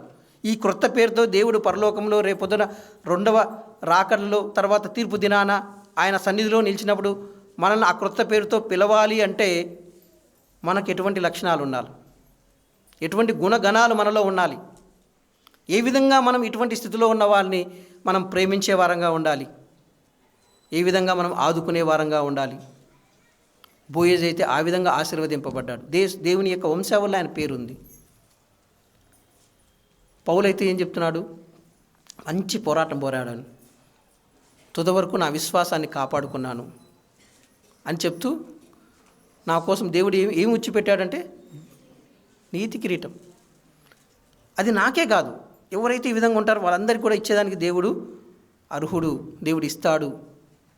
ఈ నీతి కిరీటాలు, ఈ ఆశీర్వాదాలు రావాలంటే మనం ఈ లోకంలో ఉన్నప్పుడు ప్రభువు నమ్ముకునే అంతే చాలు, ఇంకా మనం ఏం అవసరం లేదు, పక్కనకి ఇక్కడ ఏం చూడాల్సిన అవసరం లేదు, మనం ఏ దారిలో పోతే అదే రహదారి, ఎవరిని గమనించాల్సిన అవసరం లేదు, వాళ్ళు ప్రభువుని నమ్ముకోలేదు, పూరి నాశనం కానీ రేపొద్దున నరకంలో చూస్తాం వాళ్ళను, ఇట్లా ఆశలు మనలో ఉండకూడదు ప్రియులారా. వాళ్ళు కూడా మనతో పాటు పరలోకంలోకి చేరాలి. వారికి చేతనైన చేయగలిగినటువంటి సాయం, చెయ్యి చాచి నువ్వు ఎంత చేయగలుగుతావో అంత చేయమనేసి దేవుడు చెప్తున్నాడు. ఈ పిడికిలు బిగించమని చెప్పట్లేదు, పిడికిలు వదిలి అని చెప్తున్నాడు అక్కడ. మనం చాలాసార్లు ఇచ్చే చోట ఏం చేస్తూ ఉంటాం, పిడికిలు బిగిస్తూ ఉంటాం. మనకు రావాల్సిన చోట పిడికిలు చాచి ఇవ్వట్లేదు, ఇంకా కొసరు ఇవ్వట్లేదు. ఇట్లా మనం అంతా ఒక సేరు వేసిన తర్వాత ఒక కేజీ ఇంకొంచెం కొసరు, ఇంకొంచెం అది కొసరు అని మనం అడుగుతున్నాం, కానీ వాళ్ళ స్థితిని గమనించేసి వాళ్ళకి మనం కొసరు ఇస్తున్నామా కనీసం? ఆ విధంగా మనం ఉండాలా, బోయజ్లాగా నీవు నేను ఉండాలనేసి దేవుడు ఆశపడుతూ ఉన్నాడు ప్రియులారా. అందుకే అటువంటి స్థితిలో ఉన్నటువంటి సహోదరుడు మన వద్దకు వచ్చినప్పుడు ఒకసారి చూడండి, లేవీకాండం 22వ అధ్యాయము, లేవీకాండం 22వ అధ్యాయము 25వ వచనం. పరదేశి చేతి నుండి అట్టివానిలో దేన్ని తీసుకుని మీ దేవునికి ఆహారంగా 25వ అధ్యాయం పిల్లరా, 25వ అధ్యాయము 25వ వచనం.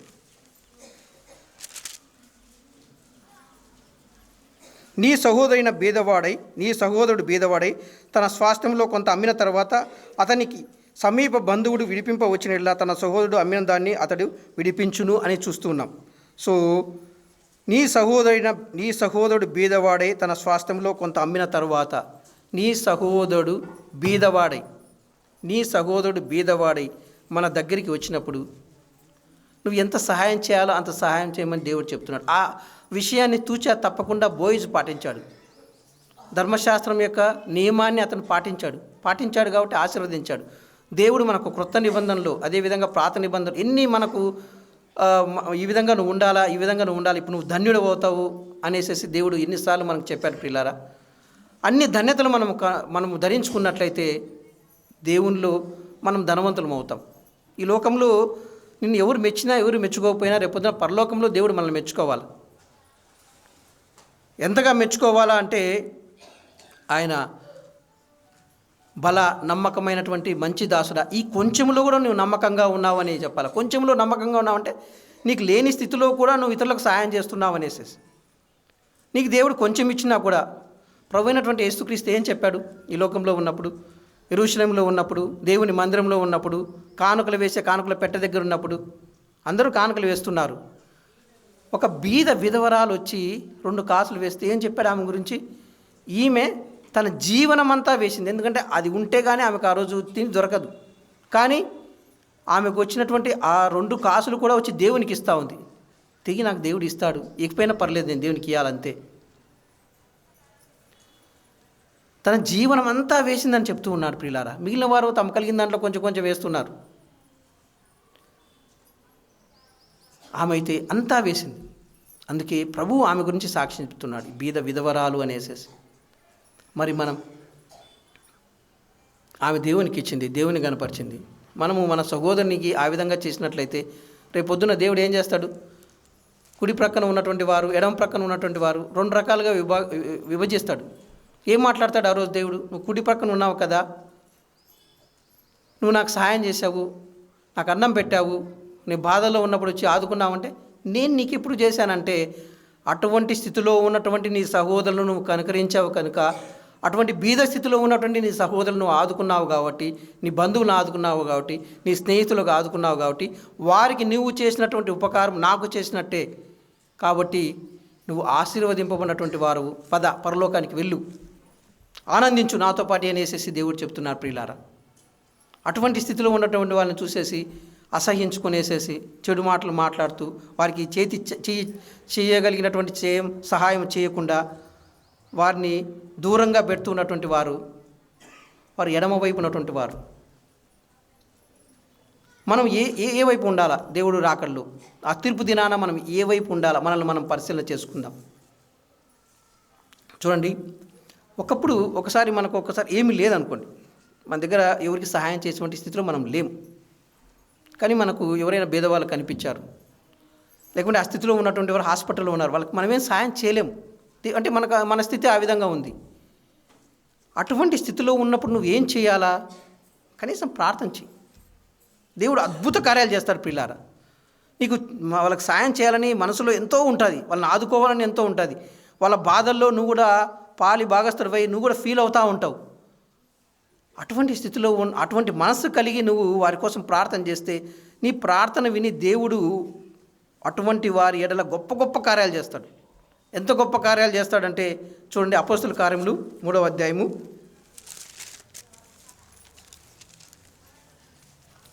అపోస్తుల కార్యములు 3వ అధ్యాయము 1 నుంచి 10 వచనాలు చదివినట్లయితే, పగలు 3 గంటలకు ప్రార్థనా కాలమున పేతురును యోహాను దేవాలయంలోకి ఎక్కి వెలుచుండగా పుట్టినది మొదలుకొని కుంటివాడైన ఒక మనుషుడు మోసుకొని పోబడుచుండెను. వాడు దేవాలయంలోనికి వెళ్ళు వారిని భిక్షమొడుటకు కొందరు ప్రతిదినము వారిని శృంగారమున దేవాలయపు ద్వారం వద్ద ఉంచుచూ వచ్చిరి. ఎటువంటి వాడు వీడు? పుట్టుకతోనే కుంటివాడు ఒక మనుషుడు. వాడిని ఏం చేస్తున్నారు? దేవాలయంలో వెళ్ళేటువంటి వారిని భిక్షం అడుక్కునేదానికి ఆ దేవాలయపు మెట్ల దగ్గర కూర్చొని పెట్టారు. ముందర ఒక గుడ్డ పెట్టుకున్నాడు. వెళ్ళేవారిని అందరినీ కూడా, నేను కుట్టివాడిని, నేనేం పని చేయలేకపోతున్నాను, మా తల్లిదండ్రులు కూడా నిస్సహాయ స్థితిలో ఉన్నారు, కనీసం మీరు నాకు సాయం చేస్తే నేను మా తల్లిదండ్రులకు ఈ డబ్బు తీసుకెళ్ళేసి వాళ్ళకు కొంచెం నేను సహాయం చేస్తాను, వాళ్ళకి తిండి పెడతాను, నేను కొంచెం తింటాను, దయచేసి నాకు సాయం చేయండి అనేసి వేడుకుంటూ ఉన్నారు ప్రియులారా. అటువంటి స్థితిలో ఉన్నటువంటి వాడు, ఎందుకంటే అతన్ని మోసుకొని వచ్చేదానికి తల్లిదండ్రులు రావట్లేదు పాపం, వాళ్ళు కూడా నిస్సహాయ స్థితిలో ఉన్నారు. లేకపోతే తల్లిదండ్రులు తీసుకొని వస్తారని రాయబడి ఉంటుంది. అక్కడ లేదు. అక్కడ ఏముందంటే పరిశుద్ధ గ్రంథంలో కొందరు ప్రతిదినము వారిని, కొందరు పాపం సాయం చేస్తాను, ఈ మాత్రమైనా సాయం చేస్తామని కొందరు ఎత్తుకొని వచ్చి ఆడ పెడుతున్నారు. ప్రతిదినము తీసుకొని వచ్చి ఆడ పెడుతున్నారు పాపం. అంటే ఒక్కసారి ఆలోచిద్దాం, వాళ్ళ తల్లిదండ్రులు ఎటువంటి స్థితిలో ఉన్నారు పాపం. వారిని అక్కడ తీసుకొచ్చే స్థితిలో కూడా లేరు, వాళ్ళ స్థితి ఇంకా బేదగా ఉంది. అటువంటి వ్యక్తి ఏం చేస్తున్నాడంటే భిక్షం అడుక్కుంటూ ఉన్నాడు మెట్ల దగ్గర కూర్చొనేసి. ఆ సమయంలోనే దేవాలయంలోకి వెళ్ళి ప్రార్థన చేసుకునే దానికి పేతురు యోహాను వెళ్తున్నారు. చూడండి 3వ వచనం. పేతురును యోహాను దేవాలయంలో ప్రవేశించబోతున్నప్పుడు వాడు చూచి భిక్షమడగగా పేతురును యోహాను వాడిని తేరి చూచి మా తట్టు చూడమనిరి. వాళ్ళు కూడా అడుక్కుంటున్నాడు. పేతురు యోహాను పోయినప్పుడు, అవునా నీకు డబ్బులు ఇవ్వాలన్నా, ఒకసారి మా వైపు చూడు, మమ్మల్ని చూడమని చెప్తున్నాడు. అప్పుడు ఏం చేస్తున్నాడు, వాడు వారి యొద్ద ఏమైనాను దొరుకునని కనిపెట్టుచు వారి యందు లక్ష్యమించును. ఓహో, వీళ్ళు జోబులోంచి బాగా మంచి డబ్బులు తీసుకొని ఇస్తారేమో ఇద్దరు కలిసి, లేకపోతే ఇంకా ఎక్కువ డబ్బులు ఇస్తారేమో, చూడమంటున్నారు కాబట్టి కొద్దిసేపు వీళ్ళని చూద్దాము ఏమిస్తారు అనేసి ఆశతో చూస్తూ ఉన్నారు పిల్లారా. అప్పుడు వారు ఏం చెప్తున్నారంటే, అంతట పేతురు, వెండి బంగారములు నా యొద్ద లేవు, నా దగ్గర నీకు ఇచ్చేదానికి మా దగ్గర వెండి లేదు బంగారం లేదు. ఎందుకంటే మేము సమస్తము విడిచిపెట్టేసేసి సృష్టికర్తను మేము పూజిస్తూ ఆయన వెంబడిస్తూ ఉన్నటువంటి వారు, వెంబడించి ఆయన యొక్క ఆశీర్వాదాలు పొంది ఆయన మాకు చెప్పినటువంటి సువార్తను లోకానికి ప్రకటిస్తూ ఉన్నటువంటి వారం. కాబట్టి నా దగ్గర వెండి లేదు బంగారం లేదు. కానీ ఏమని చెప్తున్నాడు, కానీ నాకు కలిగినదే నీకు ఇచ్చుచున్నాను. ఏమి ఆయన కలిగింది అంటే, నజరేయుడైన యేసుక్రీస్తు నామమున నడువుమని చెప్పి వాని కుడి చేయి పట్టుకొని లేవనెత్తను. వెంటనే వాని పాదములు చీలమండలమును బలము పొందెను. వాడు దిగ్గున లేచి నిలిచి నడిచెను. నడుచుచు గంతులు వేయుచు దేవుని స్తుతించుచు వారితో కూడా దేవాలయంలోనికి వెళ్ళెను. యేసుక్రీస్తు నామమున నడవమని ప్రార్థన చేసినప్పుడు అతనికి శక్తి వచ్చింది. ప్రియులారా, మన దగ్గర కూడా ఒక్కొక్కసారి సహాయం చేస్తానికి ఏమి ఉండవు, పర్లేదు, నువ్వు ఆ స్థితిలో దేవుని నిన్ను ఉంచినా కూడా దేవునికి స్తోత్రం చెల్లిద్దాం. కానీ నీకు మంచి మనసు దేవుడు ఇచ్చాడు. అటువంటి బీద స్థితిలో, ఇటువంటి స్థితిలో ఉన్నటువంటి వారు హాస్పిటల్లో ఉంటారు, క్యాన్సర్ ట్రీట్మెంట్ తీసుకుంటూ ఉంటారు, లేవలేనటువంటి స్థితిలో ఉంటారు, పిల్లలు వదిలిపెట్టినటువంటి వాళ్ళు ఉంటారు. నువ్వు ఏం చేస్తావు, నువ్వు ప్రార్థన చేయి, వారి కోసం ఇంట్లో కూర్చొని ప్రార్థన చేయి, వారి దగ్గరికి వెళ్ళి వారిని ఆదరించు. దేవుడు గొప్ప కార్యాలు వేరే వాళ్ళ ద్వారా చేస్తాడు నీ ప్రార్థన ఆలకించేసి.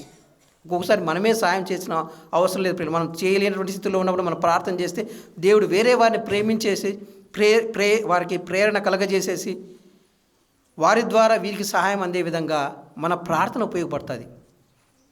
అందుకే చాలాసార్లు మనం విజ్ఞాపనలోకి వస్తాం. విజ్ఞాపన అంటే మనం మన కోసం చేసుకునేది కాదు, మనం ఇతరుల కోసం చేసేది, సంఘంలో మిగతా కుటుంబాల కోసం చేసేది, అవసరంలో ఉన్న వాటి కోసం చేసేది, అవసరంలో ఉన్న నీ బంధువుల కోసం చేసేది, రక్షణ లేనటువంటి నీ స్నేహితుల కోసం, నీ బంధువుల కోసం చేసేది. ఎంతసేపు మనం వచ్చేసేసి నా గురించి, నా పిల్లలకు ఉద్యోగాలు కావాలా, నా పిల్లలకు పెళ్ళిళ్ళు కావాలా, నాదే అది నీ సొంతంగా ఇంట్లో చేసుకో. విజ్ఞాపనలోకి వచ్చిన తర్వాత సంఘం గురించి మొట్టమొదటిగా మనం ప్రార్థన చేయాలి. ప్రియులారా, సంఘం యొక్క అవసరాలు, ఇన్ని ప్రకటనలు మనం విన్నాం. ఈరోజు ఎంతమంది మనకు గుర్తుంటాయి? వారమంతా రోజు ఉదయం సాయంత్రం ఎంతమంది ప్రార్థన చేస్తున్నారు? ఈ రోజు రాసిన ప్రకటనలు గుర్తు లేకపోతే అడగండి, బ్రదర్ అడగండి, నాకు ఇవ్వండి, లేకపోతే మా గ్రూప్లో అది ఫోటో తీసి పెట్టండి. ఎంతమంది మనం అడుగుతున్నాం? వారి కోసం నేను ప్రార్థన చేస్తాను, దయచేసేసి నాకు ఆ పేర్లు నేను కూడా రాసుకుంటాను. మనకు అవన్నీ అవసరం. మనం చాలాసార్లు చేస్తూ ఉంటారు. మనకు బాగాలేన మనం కూడా పేరు ఇస్తాం. ఎంతమంది ప్రార్థన చేస్తున్నా మనకు తెలియదు. ఎందుకంటే మన బాధ్యత ప్రియులారు ఇవన్నీ కూడా. వాళ్ళు ఎందుకు ఊరికి పొద్దు ఒక పేర్లు ఇస్తారా ప్రార్థన చేయమనేసి? వారు నిస్సహాయ స్థితిలో ఉన్నారు. మీ ప్రార్థన వల్ల దేవుడు మాకు సహాయం చేస్తాడు, మీ ప్రార్థన వల్ల దేవుడు మనల్ని బాగు చేస్తాడు అని ఒక మంచి నమ్మకంతో మనల్ని నమ్మి, మన ప్రార్థన మీద నమ్మకంతో మనకు పేర్లు ఇస్తున్నారు ప్రియులారా. ఇక్కడ లేచి ప్రకటన చేసేవాళ్ళు పెద్దలు అంటే ఊరికి ఆషామాషిగా వాళ్ళకేదో వాళ్ళకి బుద్ధి వచ్చిన పేర్లు కాదు. మీరు ఎవరు అడుగుతారో వాళ్ళ గురించి. స్థానిక సంఘంలో ఉన్నటువంటి వృద్ధాప్యంలో ఉన్నటువంటి వాళ్ళు కావచ్చు, లేకపోతే అనారోగ్యంగా లేకుండా ఉన్నటువంటి వారు పేర్లు నోటికి ఏ విధంగా మనకు రావాలంటే బాగా మ్యాథ్స్ లేకపోతే లెక్కలు వచ్చినటువంటి వ్యక్తి పిల్లకాయ లేకపోతే యవనస్తుని అది మధ్యరాత్రిలో లేపేసేసి 18వ లెక్క చెప్పమంటే కూడా 18th టేబుల్ చెప్పమంటే టకటక చెప్పే విధంగా మన పేర్లు రావాలి. స్థానిక సంఘంలో వృద్ధాప్యం ఉన్నటువంటి వారు, అనారోగ్యంగా ఉన్నటువంటి వారు, ఉద్యోగాల కోసం ఎదురు చూసినటువంటి వారు, వివాహాల కోసం ఎదురు చూసినటువంటి వారు, సంతానం కోసం ఎదురు చూసినటువంటి వారు, గర్భవతులుగా ఉన్నటువంటి వారు, ఈ కనీసం కూడా మనం పాటించకపోతే ఎట్లా చెప్పండి? నువ్వేమన్నా వాళ్ళకేమన్నా నువ్వు కనీసం ప్రార్థన సహాయం కూడా మనం వాళ్ళకి చేయకపోతే ప్రార్థనలో కూడా వారికి మనం జ్ఞాపం చేసుకోకుండా ఉన్నట్లయితే సంఘానికి వస్తూ ఉన్నాం, వెళ్తూ ఉన్నాం, సరిపోతుందా? ఒక్కసారి పేర్లు రాసుకు చాలాసారి ఒక్కోసారి గుర్తుండవు, నాకు కూడా గుర్తుండవు. కొత్తగా పేరు ఇస్తే ఒకసారి మర్చిపోతాను. అందుకే నేనేం చేస్తాను, ఫోటో తీసుకొని పెట్టుకుంటాను. మనం చేద్దాం, ప్రాక్టీస్ చేద్దాం. ఉదయం సాయంకాలం మనం ప్రార్థన చేద్దాం. నువ్వు చేయగలిగినంత, ఎంత చేయగలిగితే అంత చేద్దాం. కనీసం ప్రార్థన కూడా చేయలేకపోతే అటువంటి స్థితిలో మనం ఉంటే ఎలా? ఇక్కడ వీళ్ళు ఏం చేస్తున్నారంటే, అటువంటి స్థితిలో బీదవాడు, కాళ్ళులో బలం లేనటువంటి వాడు, పుట్టుక నుంచి కుంటివాడుగా ఉంటున్నటువంటి వాడు, కాళ్ళు ఉన్నాయని లేచి నిలబడేదానికి శక్తి లేదు. అటువంటి వ్యక్తిని చూసేసేసి నువ్వేం చెప్తున్నావు? యేసుక్రీస్తు నామమున ఏం చెప్తున్నావు చూడండి ప్రియులారా. అంతటా పేతురు, వెండి బంగారములు నా యొద్ద లేవు, కానీ నాకు కలిగినదే నీకు ఇచ్చుచున్నాను. నజరేయుడైన యేసుక్రీస్తు నామమున నడవమని చెప్పినప్పుడు, అంటే నడవమని చెప్పడం అంటే యేసుక్రీస్తు నామమున ప్రార్థన చేస్తున్నాడు. నువ్వు లేచి నడుస్తావు, దేవుడు నీకు శక్తి ఇస్తాడనేసి. వెంటనే వాడు లేచి గంతులు వేస్తూ ఉన్నాడు, ఆనందంతో దేవుని స్తుతిస్తున్నాడు, వాళ్ళతో కలిసి దేవుని గణపరుస్తున్నాడు. అందుకే మన డ్యూటీ ప్రియులారా. ఎందుకు దేవుడు ప్రభు అయినటువంటి యేసుక్రీస్తు ఈ లోకానికి వచ్చినప్పుడు కొండ మీదకి వెళ్ళి ఏకాంతంగా అంతసేపు ఎందుకు ప్రార్థన చేస్తున్నాడు? ఆయన రేపు పొద్దున శిలువ మరణానికి అప్పజెప్పబోతున్నారు. నేను నా శరీరం సిద్ధపరచుకోవాలా, నేను దేవుని కదా, నాకేం కాదు అనేసి దేవుని, అయినప్పటికీ కూడా ఈ శరీరంతో ఉన్నాడు కాబట్టి ఆ బాధను భరించాలనేసి, ఆ బాధను భరించేటువంటి శక్తిని నాకు ప్రసాదించమని తండ్రిని ఎంతగా వేడుకున్నాడంటే, ఆయన వేడుకున్నప్పుడు ఆయన కాచినటువంటి చెమట రక్త బిందువులో మారిందంటే ఎంతగా ఆయన వేదన పడుతూ ప్రార్థన చేశాడు. ఈ లోకంలో మన అందరికీ ఈరోజు మనం రక్షణ వచ్చింది, హ్యాపీగా ఉన్నాము, ఆనందంగా ఉన్నాము, పరలోకంలో చేరేటువంటి ధన్యత మనకు దేవుడు ఇచ్చాడు. ఇది మనకు ఊరికి రాలేదు ప్రియులారా. దేవుడు మన కోసం అంత శ్రమలు అనుభవించాడు. అందుకే మోషేతో ఆదిలో అంటాడు, నా మంచితనం అంతా మీకు చూపిస్తానంటాడు దేవుడు. ఆయన మంచితనం ఎంత ఉంది తెలుసా? దానికి మనం లెక్క పట్టలేం, కొలవలేం. మనం ఎంత మంచితనాన్ని మనం చూపిస్తున్నాం. మన మాటలు, ముఖ్యంగా సంఘానికి వచ్చిన తర్వాత మాటలు ఎంత, మనము పక్కన వాళ్ళని ఎంత కించపరచకుండా, ఎగతాళి చేయకుండా ఎంతగా మన మాటలను భద్రంగా చేసుకుంటామో అంతగా ఆశీర్వదించబడతాం ప్రియులారా. ఎటువంటి స్థితిలో ఉన్నా కూడా దేవుడు వీరు ఆ విధంగా ప్రార్థన చేసినప్పుడు పేతురు, యోహానులు వారి ప్రవర్తన ఆ విధంగా ఉంది కాబట్టి వారికి ఏమీ లేకపోయినా కూడా ఎంత పెద్ద సాయం అతను అడుక్కునే స్థితి నుంచి దేవుడు తప్పించాడు. కష్టపడి పని చేసుకునేసే స్థితికి దేవుడు తీసుకొచ్చాడు. అంతకంటే ఏం కావాలా యవనస్తునికి? పని చేసుకుంటూ తల్లిదండ్రులను పోషిస్తున్నాడు. అంత గొప్ప కార్యాన్ని దేవుడు వారి ఎడల వారి ద్వారా దేవుడు చేశారు ప్రియులారా. కాబట్టి మనం కూడా, అందుకే అపోస్తులైనటువంటి పౌలు స్థానిక సంఘంలో ఉన్నటువంటి బీదల గురించి ఏం చెప్పాడంటే, చివరిగా చూద్దాం. అపోస్తులైన పౌలు రోమీలకు రాసినటువంటి పత్రిక 15వ అధ్యాయము 26వ వచనం. అపోస్తులైనటువంటి పౌలు రోమీలకు రాసినటువంటి పత్రిక 15వ అధ్యాయం 26వ వచనం. ఏలైనగా యెరూషలేములో ఉన్న పరిశుద్ధులలో బీదలైన వారి నిమిత్తము మాసిదోనియా వారును అకయా వారును కొంత సొమ్ము చందా వేయ ఇష్టపడిరి. యెరూషలేములో సంఘం ఉంది, పెద్ద సంఘం. అక్కడ ఎవరున్నారు? ప్రభువుని నమ్ముకున్నటువంటి వారు. ప్రభువుని నమ్ముకున్నటువంటి వారిలో ఎటువంటి ఉన్నారు? కొందరు బీదలుగా ఉన్నారు. వారికి సహాయం చేసేదానికి మాసిదోనియా సంఘము, అకయా సంఘం ఏం చేస్తున్నారు? వీరు వారి కోసము స్పెషల్ చందా, మామూలుగా మనం ఆదివారం వేసే చందాతో పాటు ఇంకొక స్పెషల్ చందా వేసేసి ఈ డబ్బులు వారికి పంపిస్తున్నారు.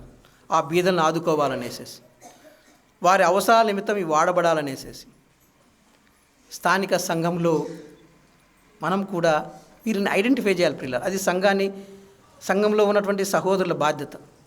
ఇటువంటి స్థితిలో సంఘంలో ఎంతమంది ఉన్నారు? మనం ఎంత సాయం చేస్తాం? కొందరు ప్రభువుని నమ్ముకుంటారు, ముసలి వాళ్ళు సంఘానికి వచ్చేదానికి కూడా పిల్లలు ఇష్టపడరు, వాళ్ళ పిల్లలు నమ్ముకుంటారు.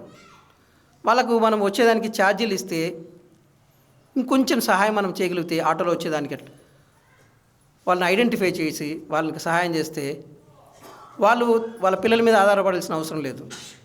వాళ్ళు హ్యాపీగా వస్తారు, వెళ్తూ ఉంటారు. వాళ్ళ పిల్లలు సహాయం చేయలేదు. లేకపోతే వచ్చే వాళ్ళలో కొందరు ఇంకా ఇటువంటి బీదలుగా ఉంటారు. వాళ్ళు వచ్చేదానికి కూడా పాపము కష్టంగా ఉంటుంది, ఇంట్లో జరిగేదానికి కూడా కష్టంగా ఉంటుంది.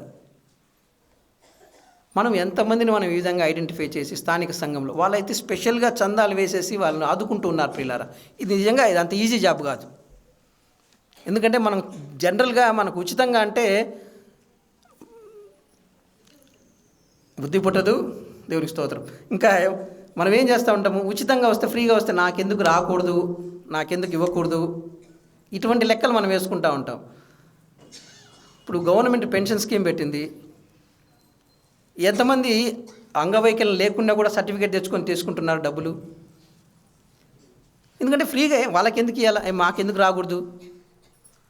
మా ఇంట్లో మా పెద్దమ్మనే నాతో ఫైట్ చేసి నేను వద్దన్నా కూడా పోయేసేసి మా అమ్మ 2 పేర్లు ఉంటే డిలీట్ చేయించుకునేసి మా చిన్న ఇంట్లో కుటుంబంలో పేరు ఉన్నట్టు రాపించుకునేసేసి తెచ్చుకుంటాను పెన్షన్. అందరికీ ఇస్తాను, నాకెందుకు రాకూడదు. ఏం చేస్తాం చెప్పండి ప్రియులారా. వీళ్ళు ఎక్కడ ఉండరు, మన మధ్య ఉంటారు, మన ఇంట్లోనే ఉంటారు. మా చిన్న అయితే మన పరువు పోతున్నానా చెప్తే విందు మీ అమ్మ అని ఏం చేయాలి చెప్పండి.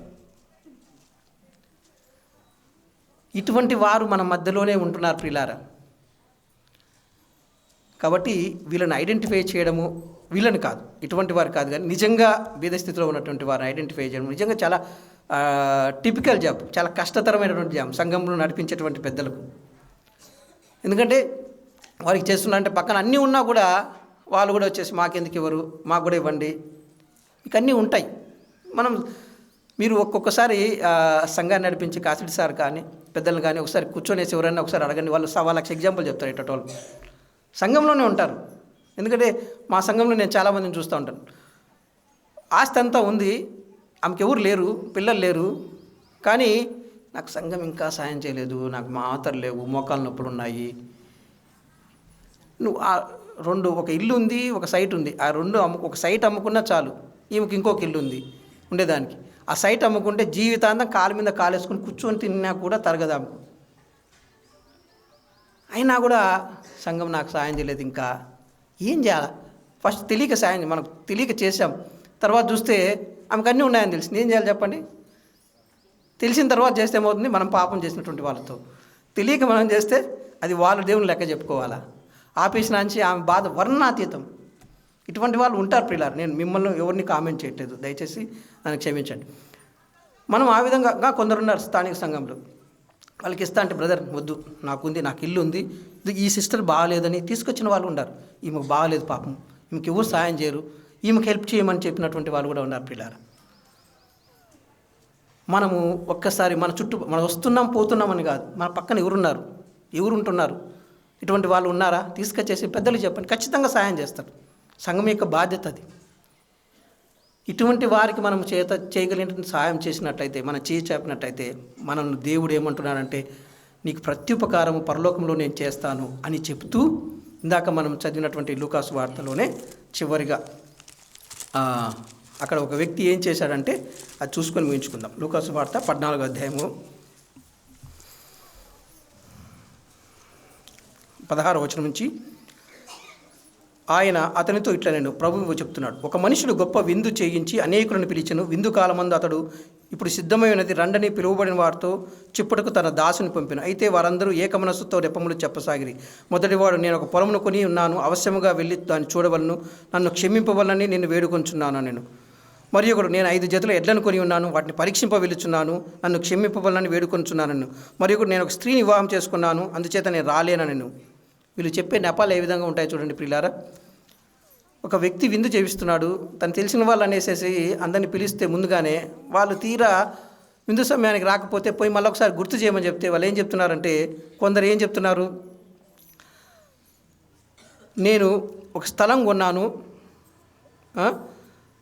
అవశ్యంగా వెళ్ళి చూడాలంటున్నాడు. నేను పొలం కొని ఉన్నాను, పొలం కొన్నాడు. పొలము చూసి కొంటారా చూడకుండా కొంటారా? చూసి కొంటారు. ఇప్పుడు ఏం చెప్తున్నాడు, కావాలని వచ్చేదానికి ఇష్టం లేక నేను పొలం కొన్నాను, ఇప్పుడు చూసేదానికి ముందు చూడకుండా ఎవరైనా పొలం కొంటారా? ఇంకొకదని ఏం చెప్తున్నాడు, నేను 5 జతల ఎడ్లను కొని ఉన్నాను, వాటిని పరీక్షింపు. ఎడ్లు కొనేటప్పుడు ఇవి బాగున్నాయా, బక్కగా ఉన్నాయా, బాగా లావుగా ఉన్నాయా, లేకుంటే వ్యవసాయానికి పనికి వస్తాయా లేవా అని చూసుకుంటారా? చూడకుండా కొనిన తర్వాత మళ్ళీ పరీక్షిస్తారా వాటిని తీసుకెళ్ళేసి? మన నెపాలన్నీ ఇట్లే ఉంటాయి. మన సాకులని దేవుని మందిరానికి రావాలంటే లేకపోతే ఏదైనా చేయాలంటే మన నెపాలు, నాకు ఏం లేవు బ్రదర్, నిజంగా లేవు, ఇట్లా చెప్తూ ఉంటాం. లేకపోతే నాకు సమయం లేదు, నేను చాలా బిజీ. ఇంకొకదాన్ని ఏం చెప్తున్నా అంటే నేను ఒక స్త్రీని వివాహం చేసుకున్నాను అందుచేత నేను రాలేను. పెళ్లి చేసుకుంటే ఆమెను కూడా పిలుచుకోనరా? ఇట్లా నెపాలు మనం చెప్తా ఉంటాం. అప్పుడు చూడండి, అప్పుడు ఆ దాసుడు తిరిగి వచ్చి ఈ మాటలు తన యజమానికి తెలియజేయగా ఆ ఇంటి యజమానుడు కోపపడి, నీవు త్వరగా పట్టణపు వీధుల్లోని సందులోనికి వెళ్ళి బీదలను, అంగహీనులను, కుంటివారిని, గుడ్డివారిని ఇక్కడికి తోడుకొని రండిని ఆ దాసునితో చెప్పాను. అంతటా దాసుడు, ప్రభువా నీవు ఆజ్ఞాపించినట్లు చేసింది కానీ ఇంకా నువ్వు చోటు ఉన్నదని చెప్పాను. అందుకు యజమానుడు, నా ఇల్లు నిండినట్లు నీవు రాజమార్గంలోనికి కంచెల్లోనికి వెళ్ళి లోపలికి వచ్చుటకు అక్కడి వారిని బలవంతం చేయము. వీళ్ళ ఎవ్వరు నీ పిలిచిన వాళ్ళు ఎవరు అర్హులు కాదు, వాళ్ళని ఎవ్వరిని పిలవద్దు, అవసరం లేదు వాళ్ళు. సో ఏమీ లేనటువంటి వాళ్ళని తీసుకొని వచ్చి మంచి మంచి విందు చేయించాను, వాళ్ళు తినాలా ఈరోజు అని చేపించేసేసి దేవుని దగ్గర ప్రత్యుపకారం పొందాడు. ప్రియులారా, ఈ వ్యక్తి దేవుడు అందుకే నేనే జీవాన్ని, మార్గాన్ని, నేనే నీకు ప్రత్యుపకారం నీకు నేను చేస్తానని చెప్పాడు దేవుడు. సో ఈ ప్రభువును మనం నమ్ముకున్నట్లయితే మనకి ఈ లక్షణాలన్నీ ఆటోమేటిక్గా వస్తాయి, ఈ గుణగణాలు మనకు అబ్బుతాయి. అప్పుడు మనం దీవించబడతాం, మనం ధన్యులం అవుతాం. కాబట్టి ఇటువంటి ప్రవర్తన మనం కలిగి మనం దేవుని గణపరిచే వారంగా, మన చుట్టూ ఉన్నటువంటి వారిని మనం గమనించే వారంగా, పరీక్షించే వారంగా, చూసే వారంగా, వారికి చేయగలిగినటువంటి చేత మనము ఎంత చాపి చేయగలుగుతామో అంత చేసేసి, లేకపోతే ప్రార్థన కనీసమన్నా చేసేసి ఆదుకునే వారంగా ఉంది దేవుని గణపరిచే వారంగా మనం ఉందాం. పిల్లరా, దేవుని వాక్యం మన కొరకు దీవించుచున్నాం.